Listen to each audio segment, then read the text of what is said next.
وارزقني منه علما نيرا. أين وصلنا؟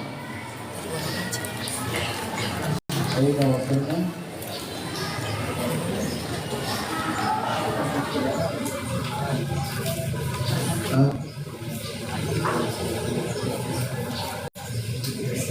Apa?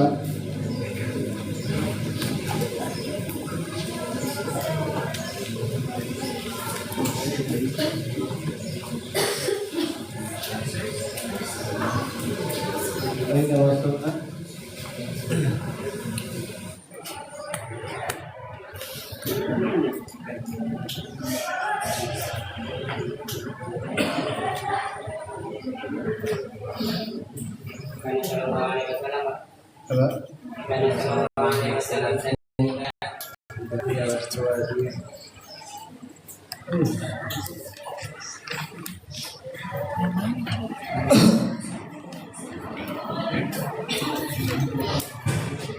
أعوذ بالله من الشيطان الرجيم. بسم الله الرحمن الرحيم. أغفر لهم قدره الكريم بألف شديد من صلاة وتسليم. وكان صلى الله عليه وسلم شديد الحياء والتواضع يقصف ماله ويرفع ثوبه ويهلك شاته ويسير في خدمة أهله بسيرة سرية ويحب الفقراء والمساكين ويجلس معهم ويعود مرضاهم ويشيع جنائزهم ولا يحمل فقيرا أبقاه الفقر والأشواق. أعوذ بالله من الشيطان الرجيم. بسم الله الرحمن الرحيم. قال المؤلف والشارح نفعنا الله به وتعلمه من بركاته في الدارين.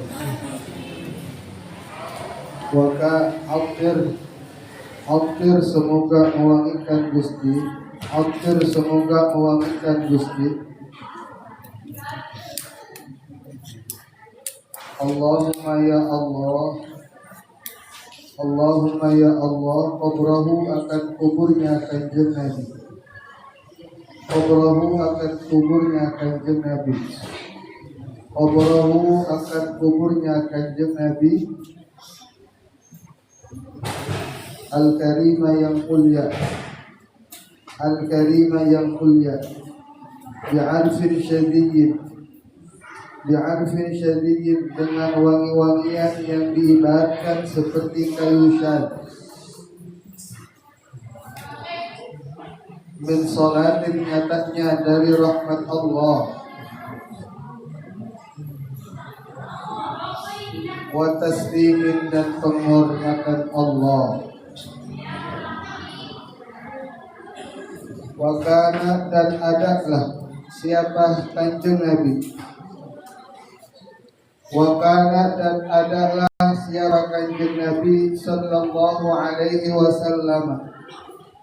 Sallallahu alaihi wasallam. Shalla semoga memberikan rahmat. Shalla semoga memberikan rahmat siapa Allahu Allah. Siapa Allahu Allah. Alaihi tetap atas Kanjeng Nabi. Alaihi tetap atas Kanjeng Nabi. Wasallama dan semoga memberikan penghormatan siapa Allah atas Kanjeng Nabi. Itu syadidal hayai. Itu syadidal hayai. Itu syadidal hayai. Orang yang banget memiliki rasa malu. Orang yang banget memiliki rasa malu. Wattawadhu' dan rasa rendah hati. Wattawadhu' dan rasa rendah hati. Yakhsifu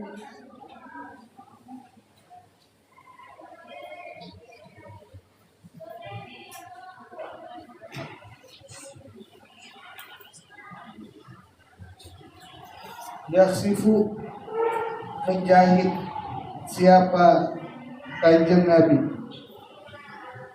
bahasanya ngesol. Yaksifu ngesol siapa kanjeng Nabi, na'lahu akan sendalnya kanjeng Nabi. Wa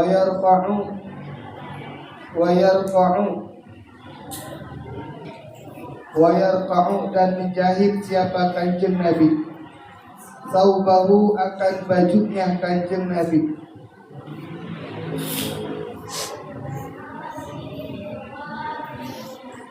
Wa yahlubu dan memeras susu siapa Nabi.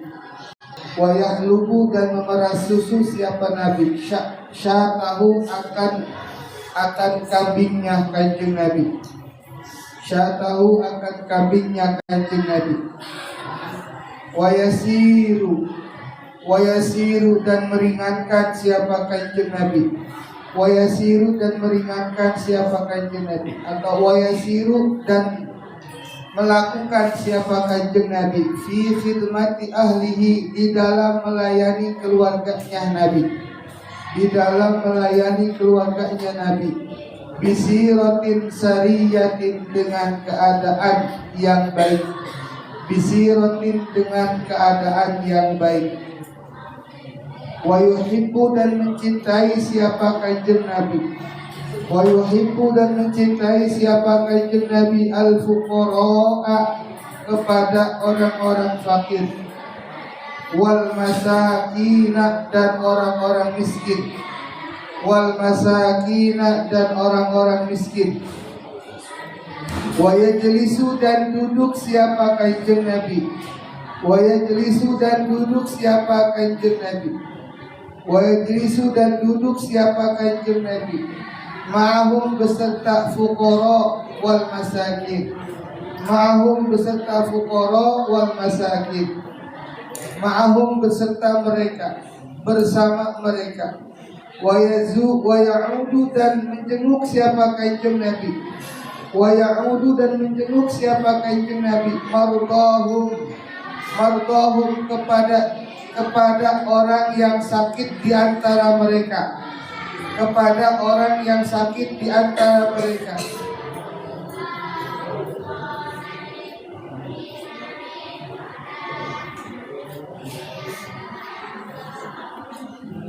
Wa yushayyi'u dan mengikuti siapa kanjeng Nabi, wa yushayyi'u dan mengikuti siapa kanjeng Nabi, janaizahum akan jenazah-jenazahnya mereka, janaizahum akan jenazah-jenazahnya mereka.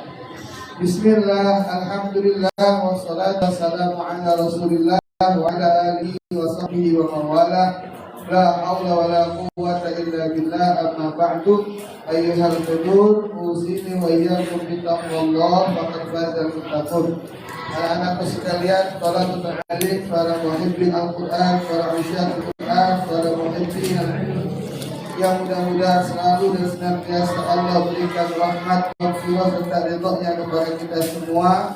Dan mudah-mudahan kita semua dipilih oleh Allah sebagai hamba-hamba yang saleh dan salihah, yang mudah-mudahan senantiasa memberikan kebahagiaan dunia dan akhirat kepada kedua orang tua kita, dan mudah-mudahan kita dinasibkan oleh Allah menjadi salah satu menjadi manusia pilihan Allah yang senantiasa menjaga Al-Quran lafzan wa ma'nan wa amalan. Amin ya Allah ya Rabbal Alamin. Kita melanjutkan pengajian kitab daripada kitab Madarijus Fuhum, yang merupakan syarah daripada kitab Al-Barzanji, yang mana kitab Al-Barzanji ini menceritakan tentang sejarah kehidupan Rasulullah SAW, termasuk kehidupan, termasuk ciri khas atau dijelaskan sebelum ibarah yang pada saat ini. Kemarin sudah dijelaskan wa kana sallallahu alaihi wasallam akmalan nasi khalqan wa khuluqan. Yaitu ibarah yang dimulai akmalan nasi khalqan wa khuluqan itu adalah penjelasan tentang bagaimana sifat-sifat secara fisik, secara jasmani yang digambarkan, yang divisualisasikan melalui kitab Al-Barzanji ini. Dan sekarang kita akan menjelaskan, menerangkan tentang sifatnya Kanjeng Nabi, wataknya Kanjeng Nabi yang mesti kita adopsi, yang mesti kita tiru, dan kemudian kita aplikasikan, yang kemudian kita terapkan dalam kehidupan kita sehari-hari. Mana yang pertama? Di sini dijelaskan oleh Syekh Said Ja'far Al-Barzanji. Wa kana sallallahu alaihi wasallam syadidal haya'i wat tawadhu'. Bahwasanya adalah Rasulullah sallallahu alaihi wasallam itu syadidal haya, orang yang paling banget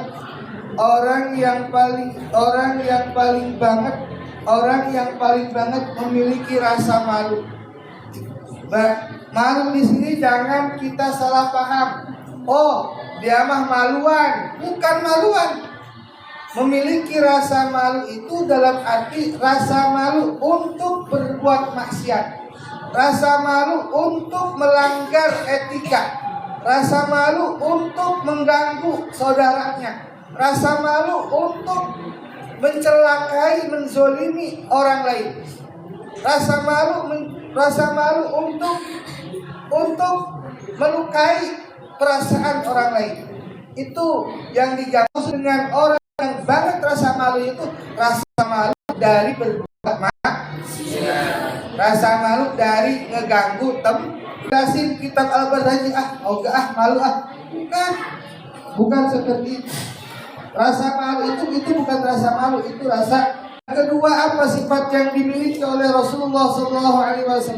Syadidat tawadhu', memiliki sikap yang rendah hati.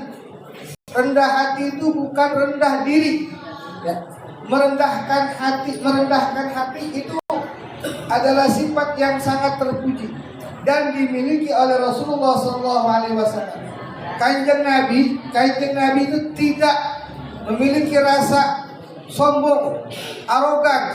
Saya mentang-mentang Nabi, saya mentang-mentang Rasul, saya mentang-mentang kekasihnya Allah. Tidak. Tetap beliau mengedepankan apa yang namanya tawadhu. Tawadhu itu artinya rendah hati. Seperti kita, ini harus kita tiru. Seberapa hebat pun ilmu yang kita miliki, sebanyak apapun juz Al-Quran yang kita hafalkan, yang kita simpan dalam dada kita, jangan sampai semuanya itu membawa kita kepada kesombongan, membawa kita kepada kearogansian. Jangan sampai kita bikin arogansi. Mentang-mentang karena sekarang kita sudah pakai peci, mentang-mentang sekarang kita sudah pakai jilbab, mentang-mentang sekarang kita sudah pakai baju koko, mentang-mentang kita sudah pakai kain, pakai sarung, kita sebagai santri, sebagai satria, sehingga menganggap remeh, menganggap rendah kepada orang-orang selain kita dalam keponakannya iblis. Sedangkan bertolak belakang dengan sifat yang dimiliki oleh rasa malu dan memiliki sifat tawadhu. Sama kayak ulum juga tawadhu. Cuma tawadhunya ulum apa? Tawadhunya tarak mawa duit. Ya. Tawadhunya tarak mawa, bukan tawadhu rendah hati. Kemudian apa? Yaksifuna lahu. Ya, Kanjeng Nabi itu seorang yang tidak membebani orang lain. Ya. Ingat cerita Ibnu Abbas ketika ditanyakan gimana sih? Ya, Ibnu Abbas itu sepupu Kanjeng Nabi. Dengerin, jangan ngobrol. Ibnu Abbas itu sepupunya Kanjeng Nabi. Beliau itu sejak kecil itu tinggal dekat rumah Kanjeng Nabi dan menjadi pelayan Kanjeng Nabi. Apapun rumah segala pekerjaan rumah itu dikerjakan oleh siapa namanya? Ibnu Abbas. Satu ketika Ibnu Abbas ini masih kecil. Suatu ketika beliau disuruh oleh Siti Aisyah untuk membeli sesuatu di pasar. Ya, oleh Rasulullah untuk membeli sesuatu di pasar. Sampai di pasar beliau Ibnu Abbas membeli sesuatu yang dibutuhkan oleh Rasul, kemudian tidak segera kembali ke rumah Rasul. Lihat ada sekumpulan anak-anak yang sedang main-main. Oh, lagi main apa? Kalau zaman dulu pakai main deprak, apa main tahu nggak? Atau main kleci lah, katakanlah ya. Kalau sekarang main kelereng. Akhirnya apa? Akhirnya Ibnu Abbas mampir dulu melihat. Iya main. Akhirnya ikut main. Atau sekarang main bola lah. Iya. Pas lihat wah main bola, ikut main bola Ibnu Abbas. Main bola, wah senang. Kelupaan bahwa beliau itu Ibnu Abbas itu lagi disuruh belanja ke pasar oleh Rasul. Sampai udah lama sekali baru ingat, oh iya aku udah belanja. Kemudian dengan rasa takut dan rasa gemetar Ibnu Abbas mendatangi rumahnya Rasulullah. Kenapa? Ya karena rasa bersalah. Ya Rasul, maafin saya. Apa jawaban Rasul ketika ini? Gak apa-apa. Oh udah rapi kok pekerjaannya. Tuh ternyata kagak diomel, kagak dimarahin. Sampai Ibnu Abbas itu menceritakan, saya membersamai Rasul, senantiasa ngabdi melayani Rasul, tidak pernah terdengar sekalipun Kanjeng Nabi itu ngebentak, Kanjeng Nabi itu marah-marah. Beda sama kita, beda sama Abah. Sampah sedikit marah, iya nggak? Iya nggak? Ibnu Abbas itu sampai saya 10 tahun membersamai Rasul, membersamai Kanjeng Nabi, tidak pernah terlontar sedikit pun dari mulut mulianya itu kata-kata kasar, kata-kata memarahi saya. Buktinya tadi ketika disuruh ke pasar kemudian mampir dulu main bola sama teman sepertemanannya, seusianya, sehingga lupa dengan apa yang disuruh oleh Kanjeng Nabi. Tapi sampai menemui Kanjeng Nabi kagak marah. Kalau kita sekarang ya jangankan sama orang lain, sama orang tua sendiri kita pasti mana aja sih orang suruh beli capek, orang mau nyambel ini malah main dulu. Wah, langsung kita doa masjid, benar nggak? Nah, itu Kanjeng Nabi, masya Allah ya. Wattawatu. Kanjeng Nabi kesel sepatunya sendiri. Nah, kayak itu apa hikmah yang dapat kita ambil dari watak sifatnya Kanjeng Nabi? Ya ketika kita mampu melakukan pekerjaan itu sendiri, jangan coba-coba untuk nyuruh orang lain.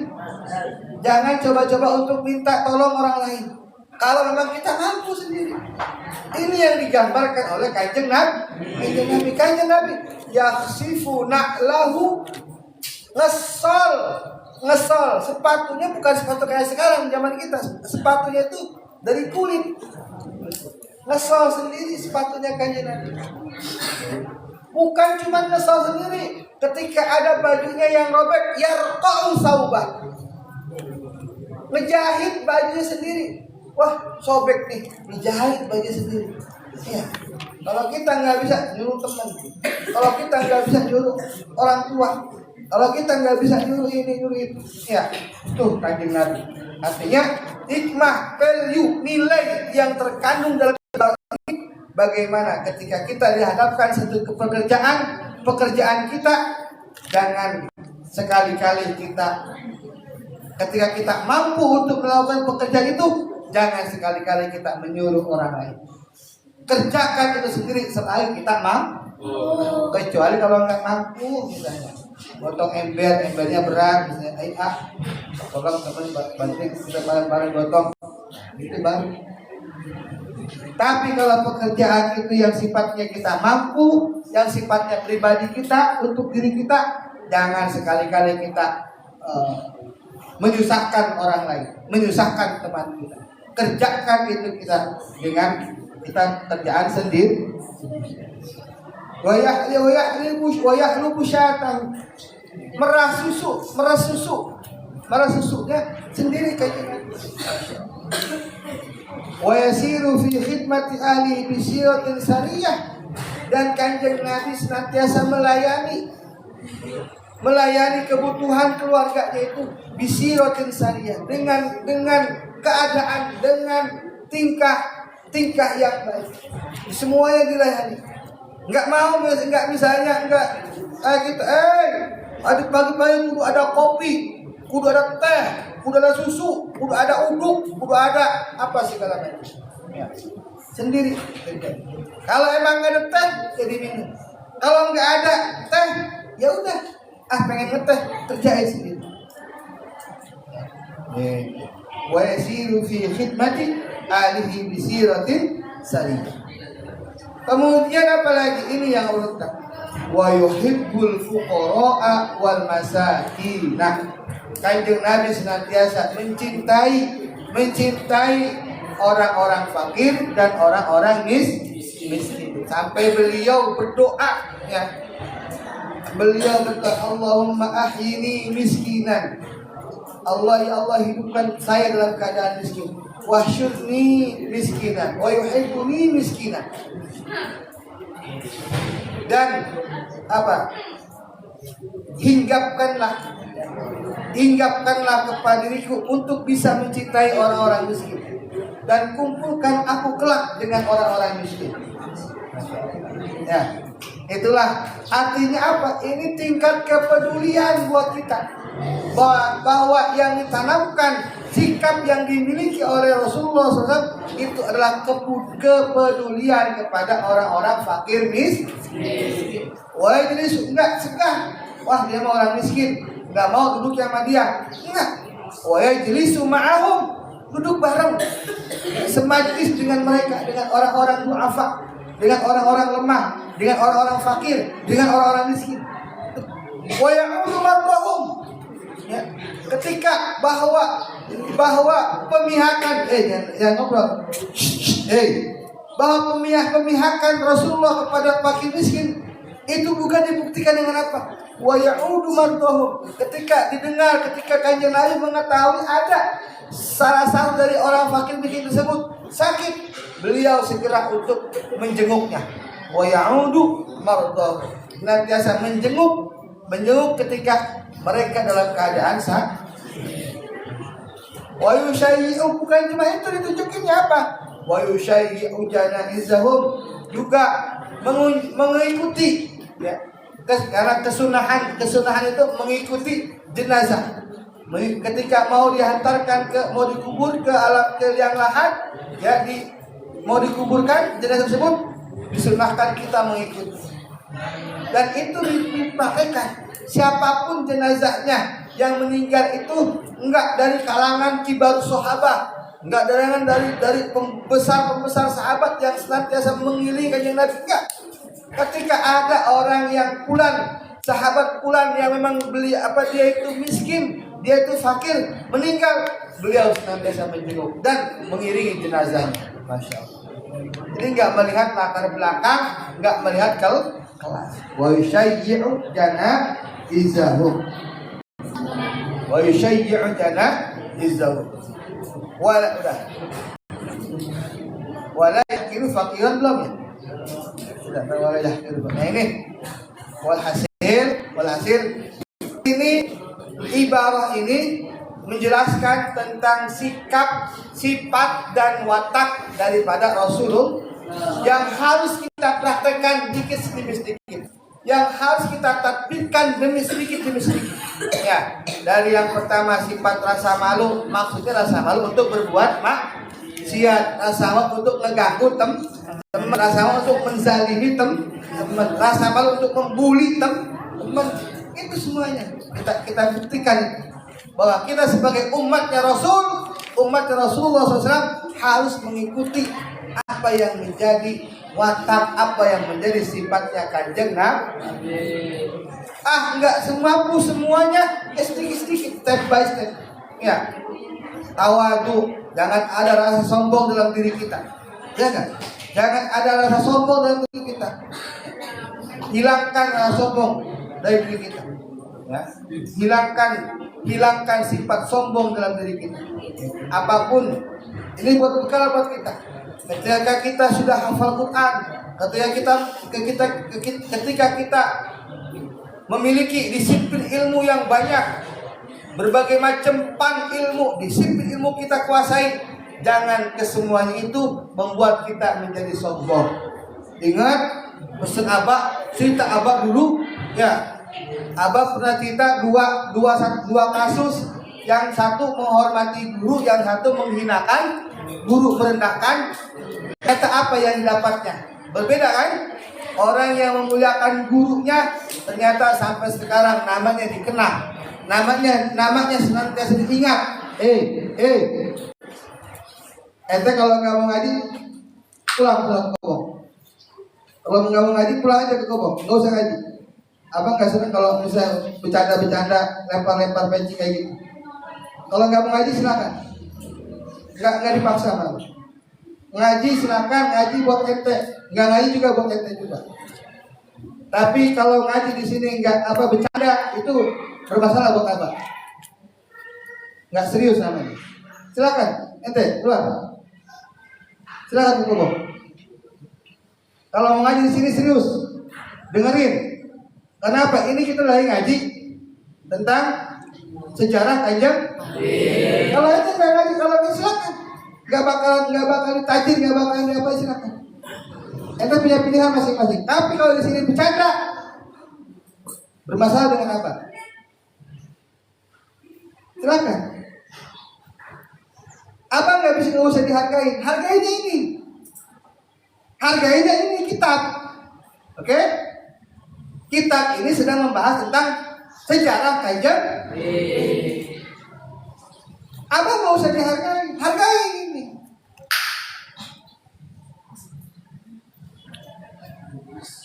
Ya. Ente nggak ngaji, misalnya ada 5-10 orang doang yang ngaji, nggak apa-apa. Ente mau tidur nggak ngaji, silakan.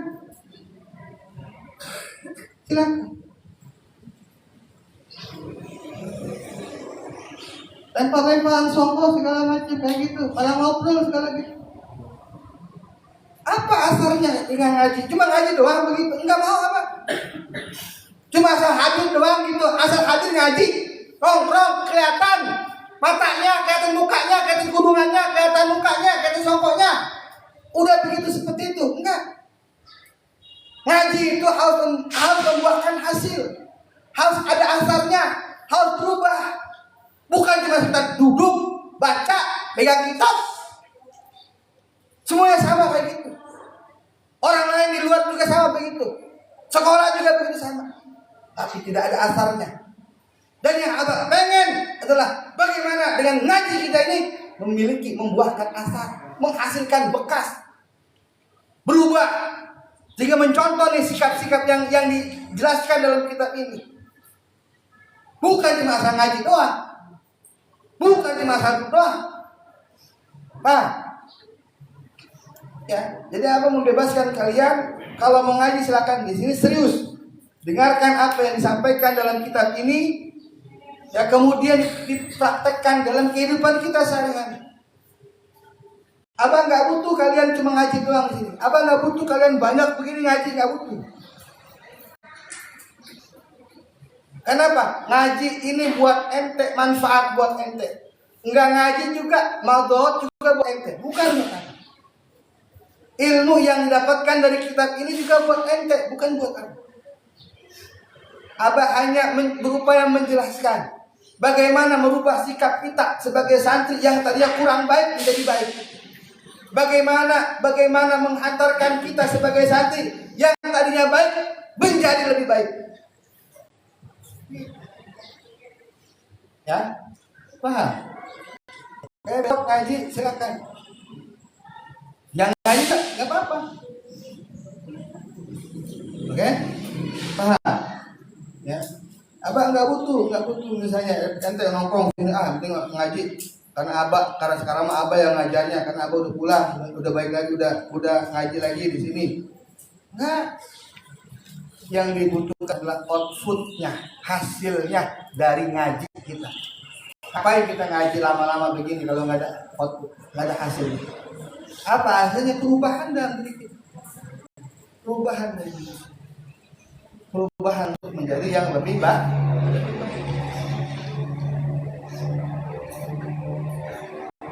Wala yahqiru faqiran adqa'ahu al-faqru wa ashwah wallahu a'lam bissawab.